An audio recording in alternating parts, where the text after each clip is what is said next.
Pour commencer, je voudrais dire merci aux personnalités qui sont présentes et qui prendront la parole en introduction de ce colloque, ce qui me permet de ne pas les citer immédiatement.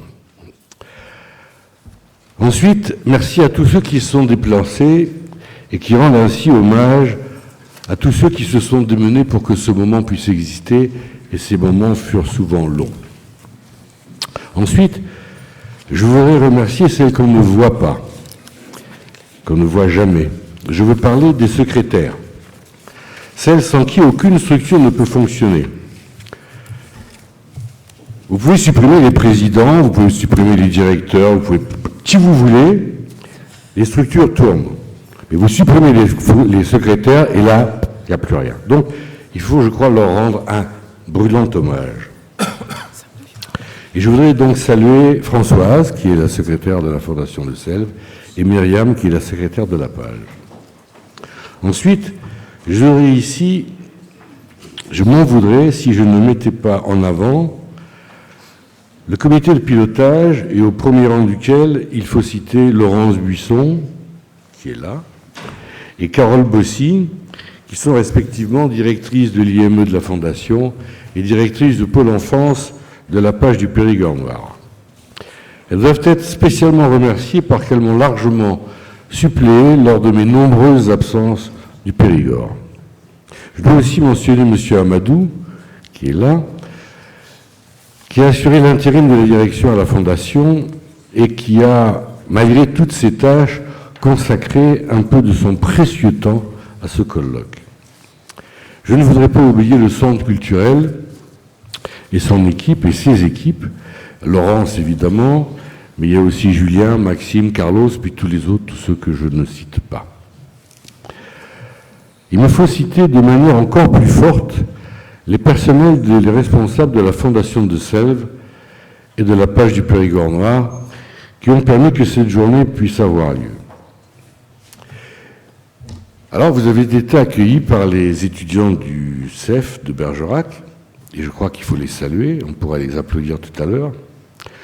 Le colloque sera filmé par la section cinéma du lycée de Près de Cordy, et vous devez les superbes travaux d'impression à l'imprimerie Bataillon.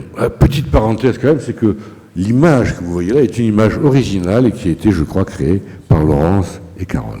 Donc, là encore, merci à elles. Que tous ceux qui ont travaillé à la mise en place de ce colloque trouvent ici le respect pour leur travail et leur accompagnement. Enfin, je voudrais saluer deux absents. Le premier est sur son lit de douleur, et jusqu'à hier, il espérait nous faire l'honneur de partager ce colloque. Je veux citer Philippe Lefebvre, qui est président de l'association des sourds, entendants et malentendants de Dordogne et du Lot-et-Garonne, vice-président de la CDAPH 24 et vice-président du CDCA 24 pour les personnes en situation de handicap. Parce qu'en plus de sa présence, il voulait nous offrir une première en venant accompagné de son interface en langue des signes. C'est d'autant plus dommage que pour la première fois, nous eussions eu un colloque inclusif. Bon, mais le grand absent d'aujourd'hui, celui qui m'a dit ô combien il regrettait de ne pouvoir être parmi nous, et que nous devons tous saluer, c'est Roger Nouvel. Il est celui qui a fondé la Fondation de Selve ainsi que la page, et le sujet qui nous rapproche aujourd'hui est la suite de son combat. C'est la version la plus achevée de son rêve. Souvenez-vous, il le raconte souvent,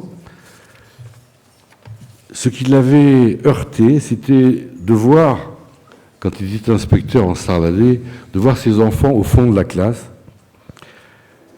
Devant des souffrances de ses enfants, il a cherché à créer des structures d'accueil pour eux et pour qu'ils y réalisent des apprentissages. Et c'est ainsi que sont nées ces deux structures qui nous permettent d'organiser ce colloque. Mais maintenant, nous allons faire l'inverse. Nous allons remettre ces enfants à l'école. À cette école, non. Dans une nouvelle école. Dans une autre école, ce qu'on appelle une école inclusive. La question c'est, est-ce possible? Est-ce réaliste? Est-ce juste une injonction législative, voire mondiale?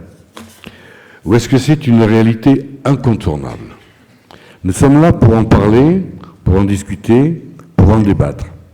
Alors, saluons M. Roger Nouvel comme il se doit et laissons la parole pour commencer à nos hôtes de marque. Je vous demanderai de plaisir, M. Nouvel.